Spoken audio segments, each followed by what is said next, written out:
दोस्तों जय गुरुदेव। दोस्तों, संत रविदास जी के बारे में जितना कहा जाए सुना जाए उतना कम है।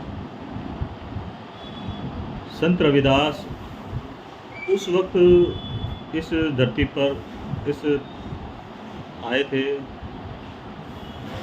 जब दलितों के ऊपर अत्याचार बढ़ता चला जा रहा था। दलितों के साथ साथ पूर्ण हिंदू समाज के ऊपर अत्याचार बढ़ता जा रहा था। कल आपको बताया कि कैसे कैसे रविदास जी के पारसमणि के पत्थर की कहानी। आज बात करते हैं संत रविदास जी और मीराबाई के मीराबाई का मिलना और चित्तौड़गढ़ के महाराज का कुम्भन श्याम मंदिर के लिए रविदास जी को निमंत्रण भेजना। चित्तौड़गढ़ के महाराज अपने राज्य में एक मंदिर बना रहे थे, बहुत भव्य, कुम्भन श्याम जी का। कुम्भन श्याम जी का जो मंदिर अब बनाने लगे तो अब उसका बन गया, तो उसका उद्घाटन की बारी आई। तो उद्घाटन के लिए महाराज ने रविदास जी को न्योता दिया कि रविदास जी आके इस मंदिर का उद्घाटन करेंगे। अब जैसे ही ये बात फैली तो सारे के सारे जग में विरोध बढ़ गया कि कैसे एक दलित से कुम्भन श्याम जी के मंदिर का उद्घाटन करा सकते हैं। जब कुम्भन श्याम जी के मंदिर के विषय में विरोध बढ़ता चला गया कि दलित से कैसे उसका उद्घाटन कराया जाए, लेकिन चित्तौड़गढ़ के महाराज जो थे वो रविदास जी की शक्तियों को जानते थे।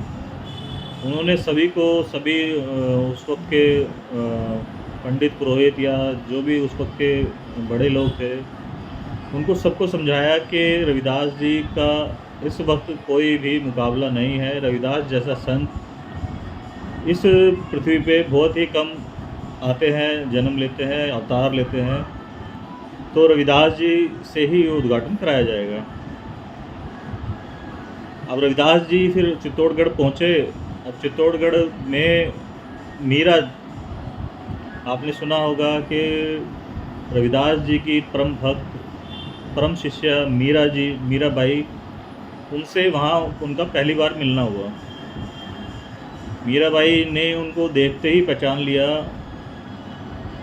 कि आप रविदास जी हैं, और रविदास जी के मुखमंडल से इतना तेज़ था कि वो, और फिर वो मीराबाई और उनका जो भक्ति का काल था, मीराबाई गुरु रविदास जी के शिष्य बनी, चित्तौड़गढ़ के महाराज उनके शिष्य बने।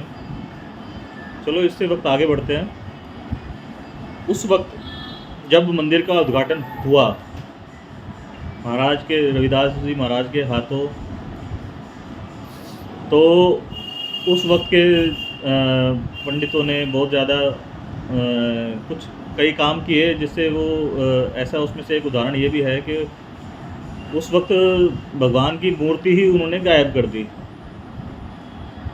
और भगवान की जब मूर्ति गायब हुई तो जैसे ही मंदिर का उद्घाटन हुआ, कपाट खोले गए तो मूर्ति नहीं थी।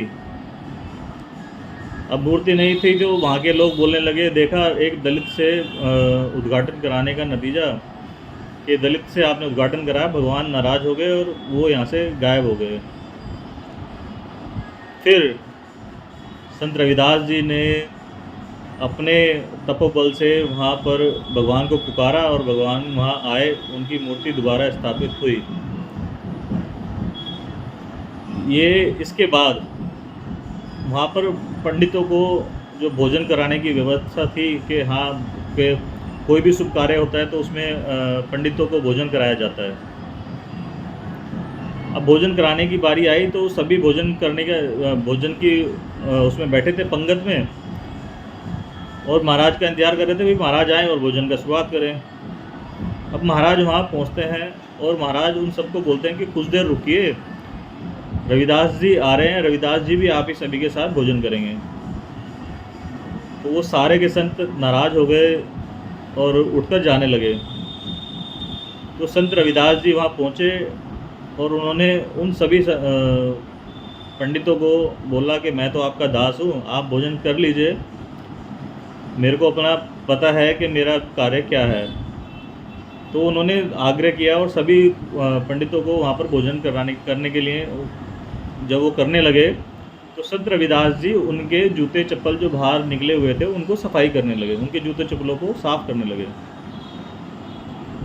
अब जब वो उनके जूते चप्पलों को साफ़ कर रहे थे, वो तो बाहर बैठे थे, लेकिन अंदर जितने भी लोग भोजन कर रहे थे, वो जब भोजन करने शुरुआत की उन्होंने, तो उनके आसपास वो जिसको भी देखते उन्हीं में उनको संत रविदास जी दिखते।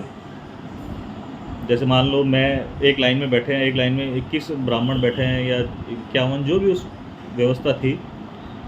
मैं अपने पड़ोस में देखता हूँ इस तरफ तो रविदास जी, इस तरफ देखता हूँ तो रविदास जी।